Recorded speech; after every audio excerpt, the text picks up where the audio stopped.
When I first saw the ad, I didn't think twice. Earn up to $80 per night with our simple job as a night guard.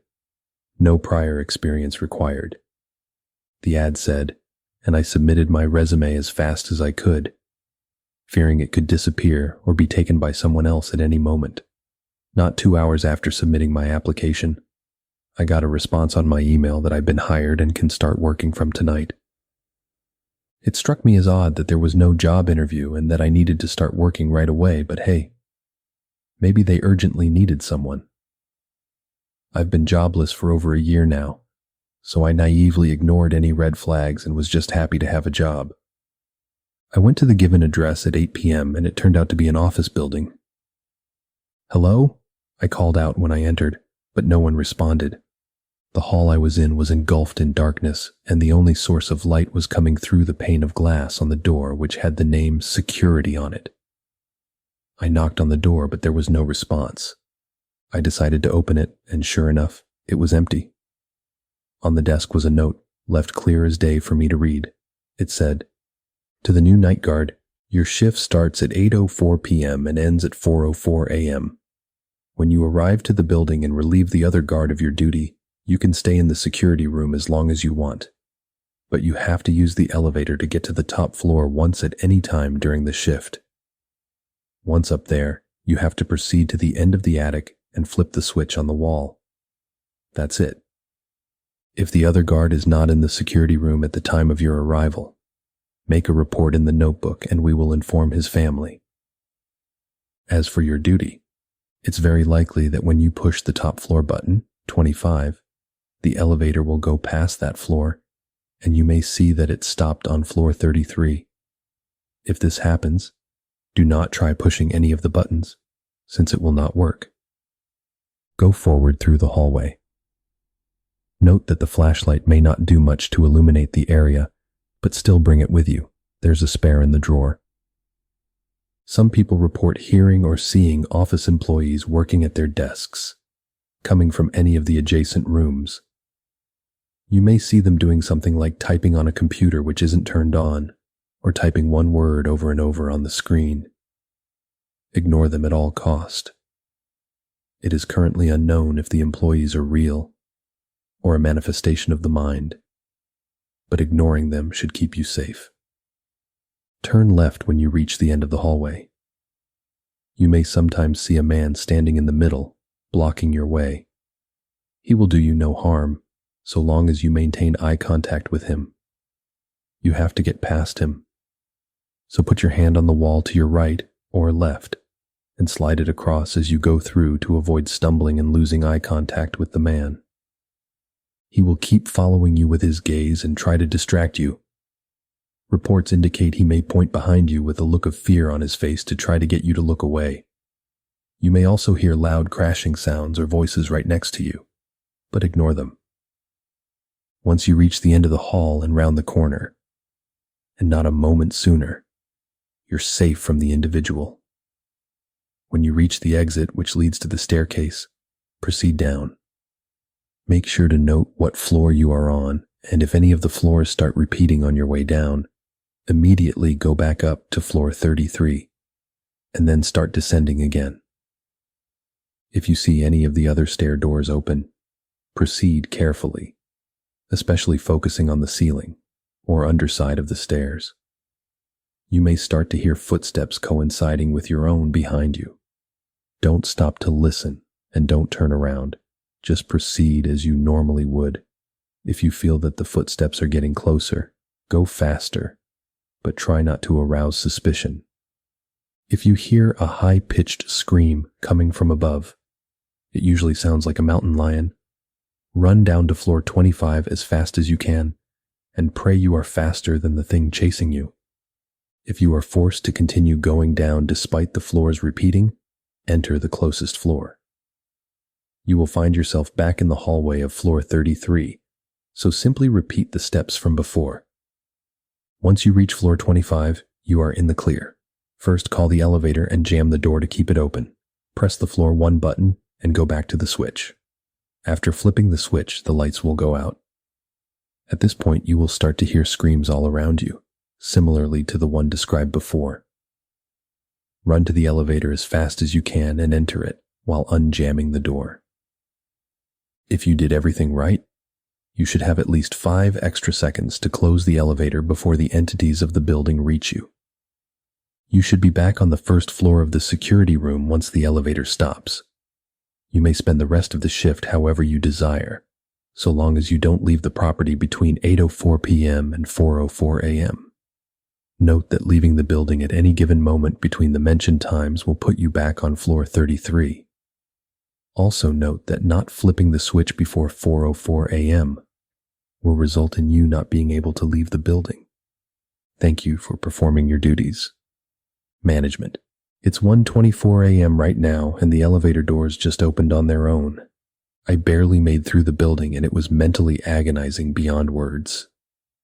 At 2 a.m., I entered the elevator, which had been opened for almost an hour prior to that. I took the note with me and followed all the rules written there. The elevator stopped on floor 33 despite my hopes.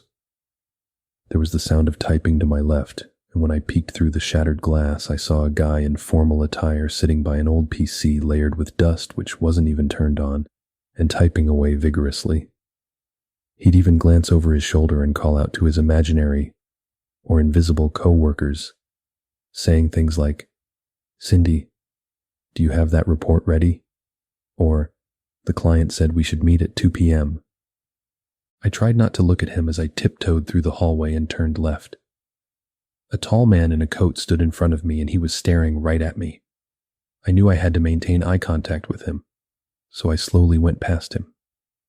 The entire time he tried to distract me by pretending he was about to hit me and hoping I would flinch, pointing to things behind me in a very convincing manner, with a look of horror on his face, etc.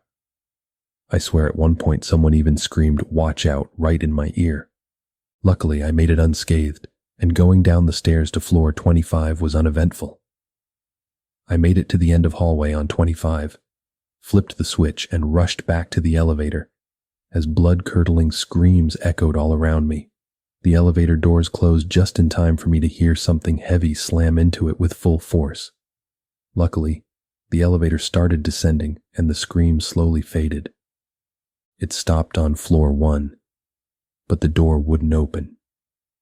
I pressed the open button in vain, and then the elevator started moving down. I slammed the number 1 button over and over, but the elevator failed to respond. It went down for an impossible amount of time, descending by my estimation at least 15 to 20 floors down. And then it finally stopped, and the doors opened. In front of me was some kind of a waiting room, with a sofa and lamp table next to it. There was a door opposite of the elevator. I pressed the buttons over and over, but there was no response. It was clear the elevator wanted me to step out on this floor. Sure enough, as soon as I did, the doors closed again and the elevator went back up. I cursed, frustrated and scared shitless. I inspected the room and just then realized there was a hastily written note on the lamp table. I picked it up. Here's what it said. If you're reading this, that means you fell for their trap, just like me. The good news is you made it through the first task on floor 25. The bad news is there is no job and you aren't going to get paid. Whoever these guys are, they're running some fucking experiments on us like some lab rats. We need to get the fuck out and get to the police. Read this next part carefully, because your life will depend on it. When you go through the door on your left, you'll find yourself in a mansion of some sorts. You need to make it to the 3rd floor, but it won't be easy. Follow these rules. Floor 1, go through the hallway. But whatever you do, don't fucking look in the mirror to your left. You may see with your peripheral vision the reflection not mimicking your own movement, or just facing and staring at you. But do not look at it. Close your eyes if you have to. Once you're past the mirror, turn left and go straight. You may hear the toilet flush in the bathroom to your right at this point. If this happens, hide immediately. There's a closet close by. Hide inside and don't make a sound until the old man comes out of the bathroom and is gone. Wait at least 1 full minute before going out. Once you're in the clear, climb the stairs in the main hall to the second floor. Floor 2. Turn right and take the second door to the left, blue door. I have no idea what will happen if you take the other doors or turn left. Once through the blue door, you'll find yourself in a big room full of mannequins. Dozens of mannequins will be on both sides. You may hear giggling, and some of them change the direction of their gazes and their positions or poses when you don't look. But I think they won't harm you if you don't disturb them. If any of the mannequins' heads drop to the floor and roll in front of you, run as fast as you can and close the door behind you once you're out. You should be close to the stairs again now. Follow the hall how to winds and don't worry about any voices you hear from the adjacent rooms, even if they beg you to come help them. If you hear or see any of the doors opening, hide again. The old man might seem someone you can overpower easily, but don't even fucking think about it. Once he's gone, climb the stairs. Floor 3. Remember that man from floor 33 who you had to keep eye contact with? He might be here again, but he's going to be more aggressive this time. You're going to hear someone scream something like, "I got you now," right behind you, but ignore it. You will also start feel a stinging and burning sensation in your eyes. Do your best not to blink. If you have to blink, try not to keep your eyes closed for more than a second. Maintain eye contact with him and go through the hall until you can turn left from the original position. That means you're right as you're facing the man backwards. If you see a woman in patient's gowns standing in front of the elevator, facing away from you, just stand next to her and wait for the elevator. If she asks you to come inside the elevator with her, politely decline. If she doesn't say anything, you can step inside with her, but don't talk to her. Just stare in front of yourself. Once you're in the elevator, you'll see that there are no buttons inside. The elevator will start going up on its own. When the elevator stops, wait until the woman steps out and stay inside until the elevator starts moving again. If she asks you if you'll come with her, politely decline again. Once the door closes, the elevator should go up a few more floors. Now, if the woman was not there at all, but then you took the elevator and she enters when the doors open, exit immediately. I don't know where you will be, and I have no idea what you need to do there, so you're on your own. Hope you don't run into her. I came back to give you this warning, compiled from my own and other people's experiences, so chances are I either made it out or I'm dead somewhere else along the way. If you manage to get out, expose these fuckers and don't let anyone else get fucked over. Good luck, guard who came before you. You've got to be fucking kidding me, was my first thought. 10 minutes later, though, I was in the clear and managed to get to the elevator by following every rule the guard laid out. I was lucky, though. Aside from the old man in the bathroom, no one else bothered me. I heard a giggle and a set of footsteps in the mannequin room, but neither the staring man nor the patient woman were present, so I managed to safely take the elevator, my heart thumping the entire time so fast I thought it was going to burst out of my chest. The elevator started going up, and I prayed I would be back at the reception. My hope was short-lived, because when the elevator stopped and the doors opened, I was in an advanced security room with a bunch of camera feeds across the entire wall. On the desk on top of the keyboard was another note. I sat at the desk in front of the camera screens because I felt like I really needed some respite after the ordeal from before. I was so tired and scared. On the one hand, I felt really vulnerable without a weapon, but on the other hand, I was glad I didn't have anything that I could potentially use to end myself. I tried not to think that suicide could prevent a far worse fate. I glanced at the camera feed. It seemed to be covering some sort of rundown hospital. No one was on any of the cameras, except for one. That patient lady from before was peeking around the corner of one of the cameras, as if she was waiting for someone to give them a jump scare. I looked down at the note in front of me. It said, "Still alive? Good. You're going to need to follow an even stricter set of rules in order to get past this area, especially making sure you do things according to specific times. First off, no matter when you enter the room, the alarm clock on the desk is going to say 3:19 a.m. I glanced at the small clock in front of me. 3:19 a.m., and it just turned into 3:20. I continued reading. You need to follow these rules according to the times and do not be late nor early anywhere. This is the most important part. First off, take a look at all the cameras and see if the staring man is anywhere on them. If he is, you'll see him staring directly at the camera. Turn off the camera and then turn it back on again. The man should be gone.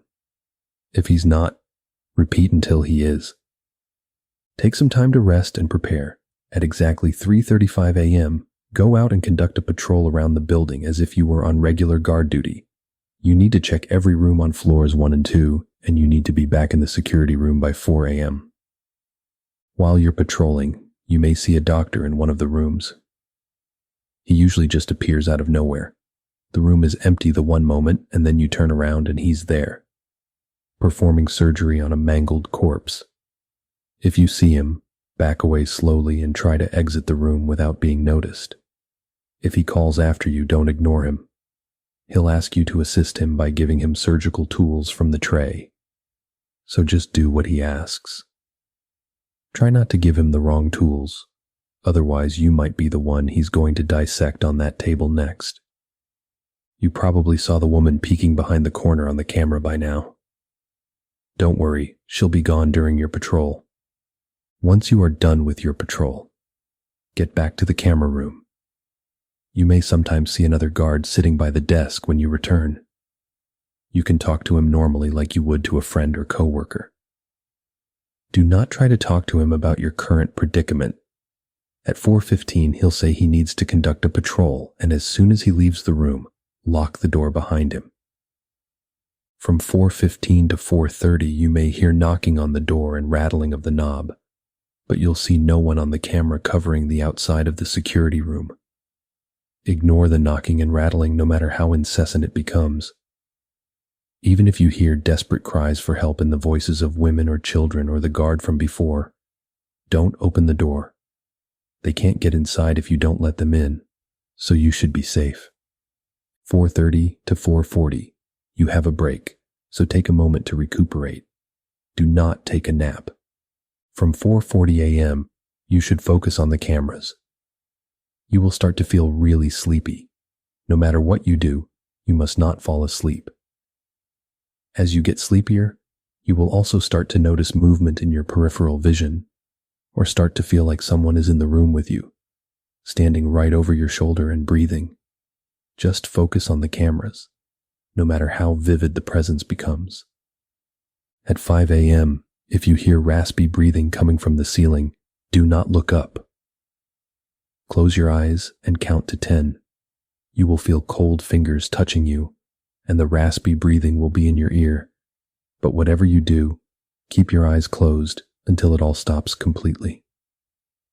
Continue focusing on the cameras until 5:29, but do not leave the security room under any circumstances. At exactly 5:29 a.m., get ready to move quickly. As soon as the clock ticks 5:30 a.m., and not a second sooner, unlock and open the door and run for it. Just run straight into the elevator at the end of the hallway and ignore the growling behind you. Don't look behind, because you need every second here. The elevator door will be open, and it will automatically close and take you out of there once you're in. I'll be waiting on the other side. Good luck, brother. Guard who came before you. I placed down the note and exhaled sharply. It was 3:24 a.m. I glanced at the cameras. The staring man was on one of the cameras. I restarted in, and sure enough, in less than a second while the camera was off, he just disappeared. At 3:35 a.m., I went outside, conducting my patrol carefully, but still doing my best to hurry up. I glanced at my watch every minute or so. As I finished the last room and was about to exit, I heard someone humming behind me. I turned around and saw a surgeon in blood-stained clothes dissecting a corpse on the table which was not previously there. I froze, but the doc was transfixed on the surgery, humming more violently as he sawed through one of the corpse's arms. Seeing this broke me out of my trance, and I slowly backed away, reaching for the door. As I turned around to face the exit, I stopped dead in my tracks. "Aha!" the doc exclaimed, and I turned around, heart ready to explode. "Almost forgot to take care of this." The doc grabbed a scalpel and continued cutting the corpse, paying no attention to me. I silently exhaled in relief and left the place slowly. As soon as I was at a safe distance, I sprinted back to the security room. The room was empty. No guard in there like the note mentioned. I locked the door and continued following the agonizing rules on the list until 5:29 a.m., ignoring anything else in the room until then. As soon as the clock ticked 5:30, I heard a growl behind me. I opened the door and ran faster than I ever knew was possible, while the growl behind me turned into something that sounded like demonic barking. It kept getting closer and closer.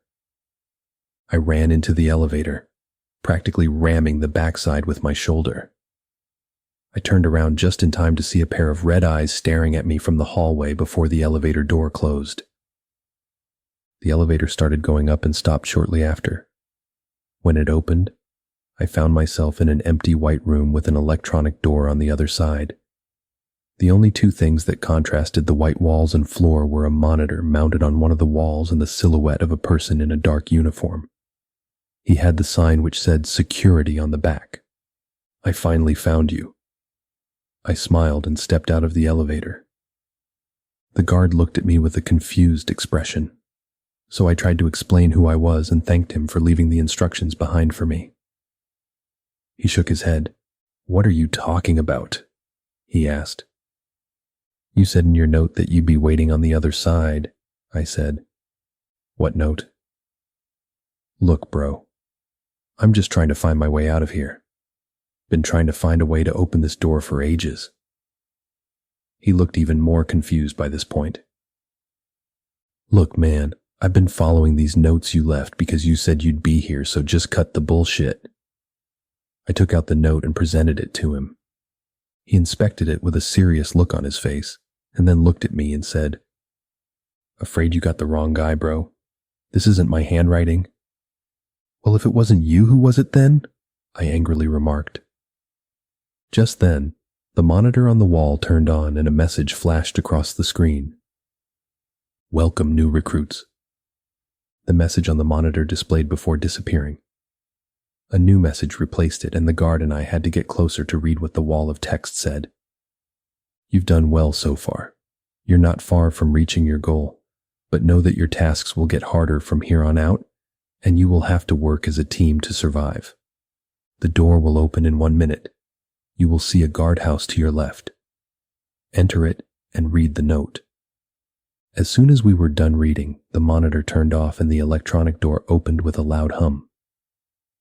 A cold gust of air hit me in the face instantly, and as we stepped through the door, I realized we were outside in some sort of park. "What the fuck?" the other guard said. "Hey, maybe we can just run for it. I mean, fuck their rules, right?" I shook my head. Gotta be a catch. They wouldn't just let us leave. This probably isn't even real. Let's check the guardhouse first. We went inside the guardhouse, which had a desk and chair inside. The note was on top of the desk next to a clock which read 0005. The note said, "Out of all the rules, there are 3 main rules you need to strictly follow at all times. The first rule is never, ever go off trail. If you do, getting lost will be the least of your troubles. Never stay together for too long, because it attracts them more easily to you. That is the second rule." Ending with the first 2 rules, the third rule is, whenever the guards reunite, they should use code phrases. Example, Guard 1 asks, "Where does the cat go?" And Guard 2 answers, "To the alley." Note that the code must be recited exactly how the code is agreed upon, word by word. Moving on to the rest of the rules. One guard should stay in the guardhouse, while the other patrols around the park.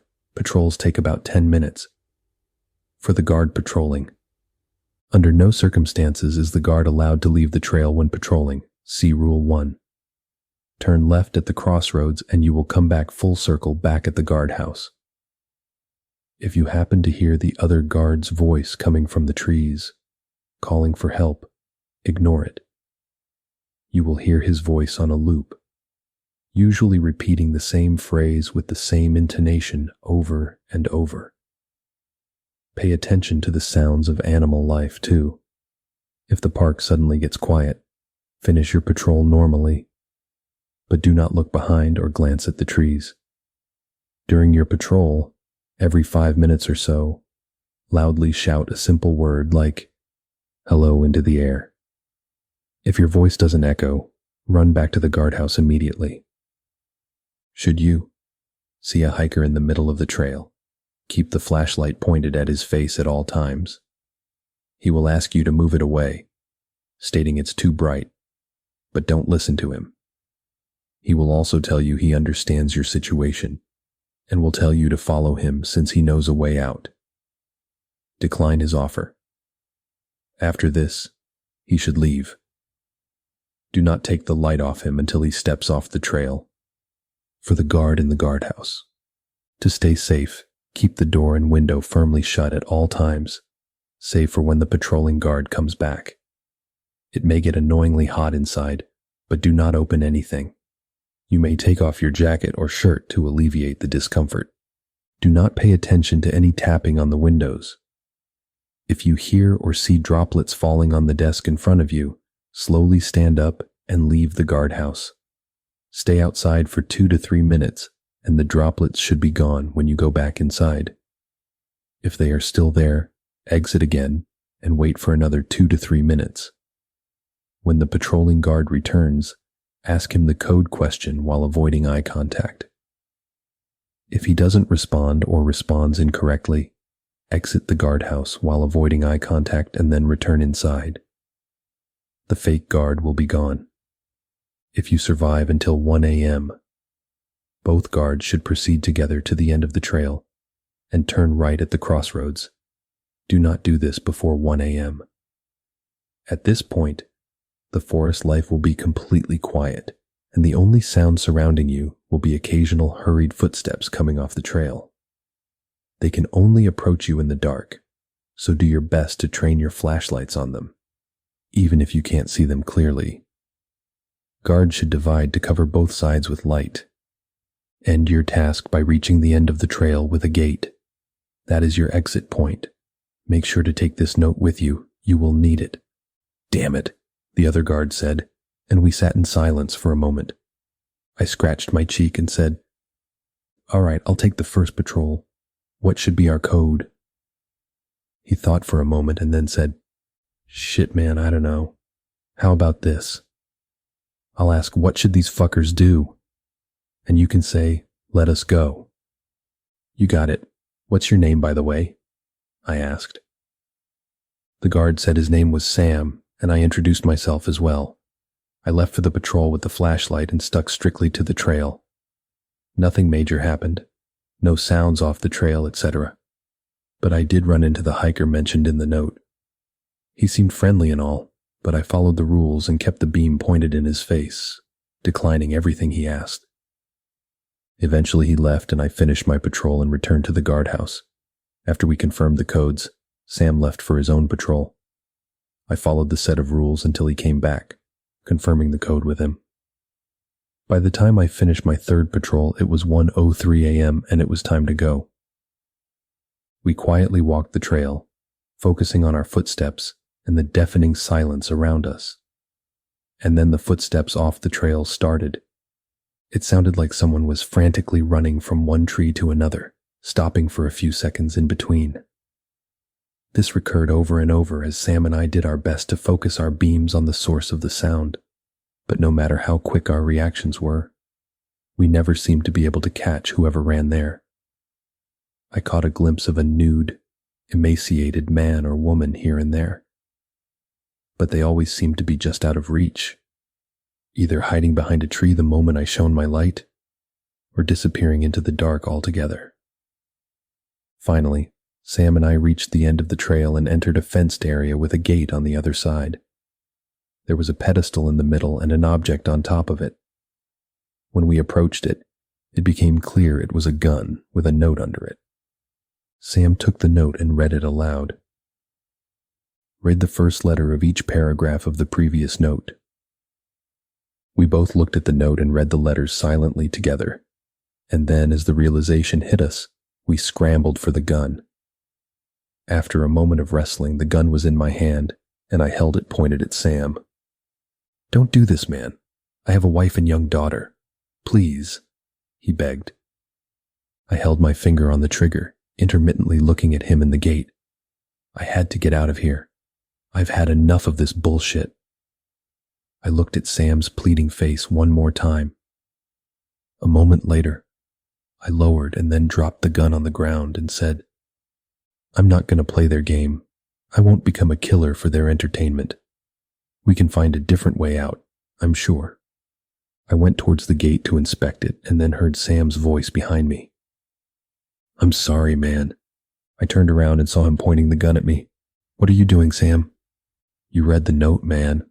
One must die. There's no other way." "Put the gun down, damn it. We can both make it out of here alive. We just gotta work together." I didn't believe my own words, but I'd be damned if I'd murder another human being for these sick bastards' entertainment. "I'm sorry. I have to get back to my family," Sam said. "Sam, no!"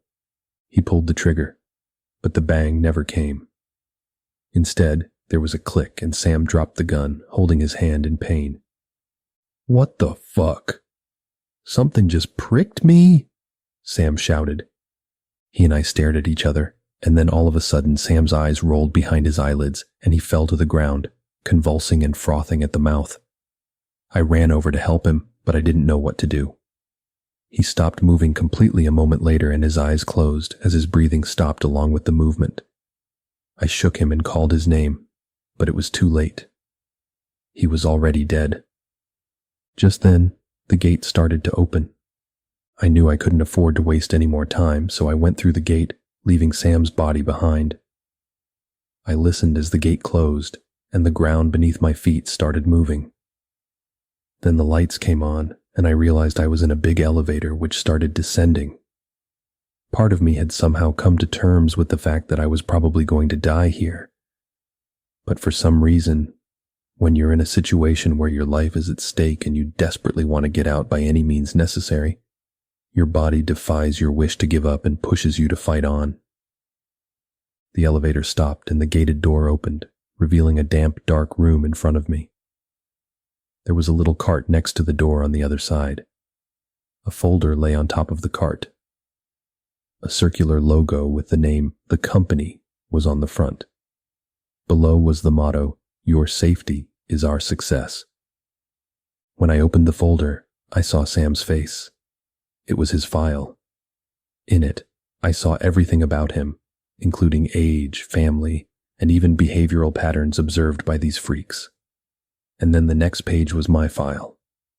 They knew everything about me. Not just my age, nationality, etc., but also my ways of thinking and everything I have been through during the test so far. They even had predictions about my behavior before I even did something. They knew my every move. The last page underneath my file was a note. Here's what it said. "Congratulations on surviving this far. You have only one last task to complete before you earn your reward, which is to reach the elevator on the other side of this area. The list of rules for the final part is as follows. Once you are through this door, proceed straight through the corridor. Do not look, get close, or touch the glass on the left and right side, despite the irresistible urge.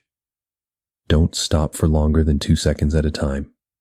During the entire time, you will hear whispers coming from the other side of the glass. If the whispers suddenly stop, run as fast as you can to the door. Once you reach the door, you will find yourself outside on a wide bridge. There will be one person aimlessly wandering there.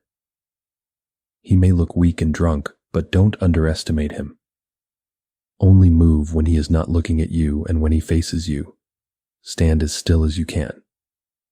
If you see him stop all movement suddenly and go silent, he may have sensed you. The best thing to do is to stand still and not breathe. He may approach and inspect you, but do not move a muscle until you see him calm down and facing away. Do not even think about making a break for the door when you're close to it and him being a distance away. If he sees you, he will catch you no matter how close to the door you are. Close the door behind you and you will find yourself in a dormitory. You will see pebbles on a wooden plate next to you. Put them in your pocket and make sure to always have at least one ready in your hand. Proceed through the next area as quietly as possible, especially if you hear footsteps and sniffing close by. Be especially aware of creaking floorboards. If you assume you may have attracted its attention, toss the pebbles at a distance to distract it. Do not run while it is distracted. Do not go for the exit yet, as the creature is standing in your way. Look for room 109. By this point, the creature will most likely be aware of your presence. So get inside the room and lock it as fast as possible. You will see that there is nowhere to hide, since the room is empty. That's not a problem, since the creature is blind. Run to any corner of the room and stay there as quietly as you can. Try to remain calm as the creature screams and rams the door. Once it is inside, it will inspect the room and sniff the air. You'll be safe as long as you make no sound. After a minute or so, the creature will leave, and you will be able to get to the next exit safely. Exit the dormitory through the back door and close it. When you turn left, you will see. The rest of the note was unintelligible, save for a few words and the signature, the company below. I narrowed my eyes, scanning the page over and over, but no matter how many times I read it, the text remained the same. I cursed loudly and put the page in my pocket, inhaling and exhaling deeply. Final stretch. No matter what happens after this, it would be over. And I knew it. I opened the door, and as soon as I did, the whispers came from both sides. It sounded unnatural, as if whoever was on the other side of the glass was mocking me with their friends behind my back and trying to be quiet, but failing. I proceeded for a whole minute before the whispers suddenly stopped, and then loud slamming on both sides of the glass started. Handprints started to appear on the glass. First one, then two, then 10, 100, 1,000, all within the span of 10 seconds or so. I sprinted across the corridor and rammed the door with my shoulder. I turned around to close it, but the corridor was calm again. No sounds and no handprints. I took no chances as I closed the door behind me. I turned back and faced the sight before me. I was on a wide metallic bridge in the middle of nowhere. There were streetlights on it, illuminating the entirety of the area. A very frail-looking person stood in the middle of the bridge, hunched forward and looking like he could barely hold his weight on his own legs. I couldn't see below the bridge because it was too dark, but I was definitely somewhere that looked like outside. Slowly, I started to cross the bridge, making sure to stop whenever the person on the bridge looked in my direction. He seemed completely oblivious to my presence when I stood still, since he cut in front of me a few times without even looking in my direction. It wasn't until I was close enough that I could hear the wheezing sounds coming from the person, as if he had difficulty breathing. Could he really overpower me? Nevertheless, I carefully crossed the bridge and closed the door. As soon as I entered the dorm, I took the pebbles and perked up my ears. No sounds yet. Hastily, I found room 109, and as soon as my hand touched the doorknob, a blood-curdling scream echoed throughout the hallway. I quickly entered and locked the door, and then rushed into the corner, standing as still as possible, doing my best to steady my breathing. The door started to rattle violently as whatever was on the other end rammed it over and over. I could see with my peripheral vision that the door was about to give way, and soon enough, it fell straight from the hinges, A naked, skinny-looking creature with no eyes and a sharp row of teeth burst inside, jerking its head in all directions, looking for me. It then started to intermittently sniff the air and stop to listen. I had to clasp my hands over my mouth to stop myself from whimpering. Soon enough, the creature left the room. I waited for a whole minute before peeking out into the corner, still scared shitless. No one was there, and I proceeded to find the exit. After opening the back door, I found myself in another hallway. I turned left and braced myself, ready to face whatever was there. In front of me at the end of the hall was an elevator. But between me and elevator stood none other than the staring man. Our eyes locked and I knew what I had to do. I heard screams in my ears and felt things brushing against me from behind and touching my neck and face. But I didn't take my eyes off him. I hurried up to the elevator, and it opened on its own. I entered and continued staring at the man, and just before the door closed, something unexpected happened. The man nodded and looked away. The elevator started ascending this time. I had no idea where it was going to take me, but before I could process that thought properly, it opened again.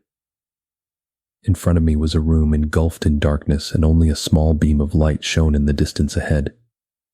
Hesitantly, I stepped out of the elevator and started walking towards the light, and then more lights turned on from the ceiling, blinding me for a moment and illuminating the entire room. "Excellent work," a voice in front of me said. It didn't take me long to realize that I was in some sort of control room, and the voice was coming in front of me, from the place where the beam of light had previously been.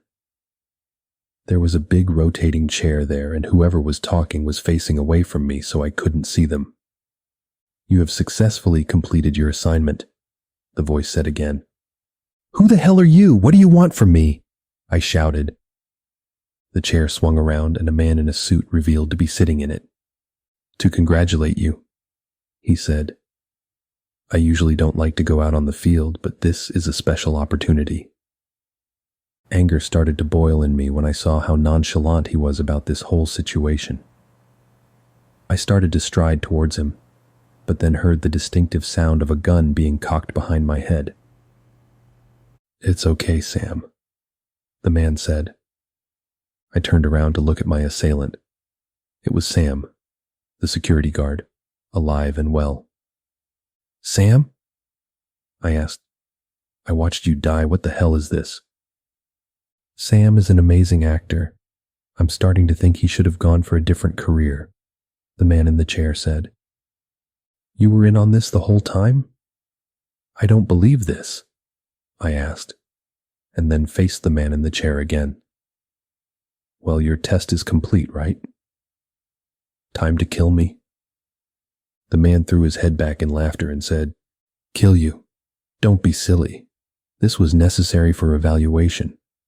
We have to go through a very strict hiring process because we hire only the most suitable candidates.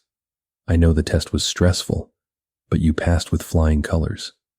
Forget that whole $80 per shift thing. The money we'll be paying you will cover all your debts, medical bills, and then some." I let out a chuckle at the absurdity of the situation and said, "Hiring process?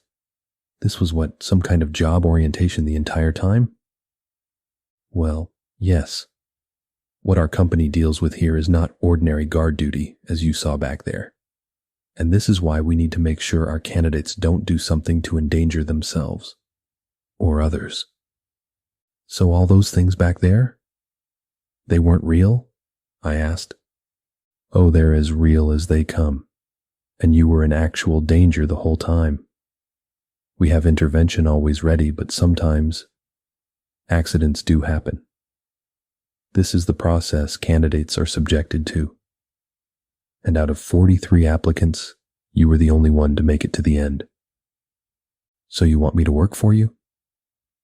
I looked at Sam, who had a neutral expression on his face, and then back at the man. "What if I refuse?" "Then you get a slightly higher compensation than was mentioned in the ad, and you go home and look for another job." The man shrugged. "I could go to the police and rat you out," I replied. "You could. You could tell them everything, but you'd find that the police found no trace of anything you mentioned. No ghosts, no monsters, not even an ad listed by any company you mentioned. In fact, the company itself is not registered anywhere. There's nothing except an old abandoned building. He motioned for someone on the side to come. A woman approached me with a paper and pen. She handed them to me. At just one glance, I realized it was a contract for the company as a security guard, and the compensation was shocking, to say the least. The amount they paid would cover all my bills, and I could finally move out of the shithole I live in now. The man continued, "You could walk away and go to the police, or you could work for us, help the world and the fragile residents by keeping them safe from the horrors you witnessed, because their safety is our success." He smiled. I frantically clicked the pen over and over, looking at the man's smug face and then at Sam. He nodded subtly to me as I looked at the contract once more. So much money. Before I could change my mind, I signed the contract and handed it back to the lady. The man smiled widely, and then stood up and shook my hand as he said, "Welcome to the company."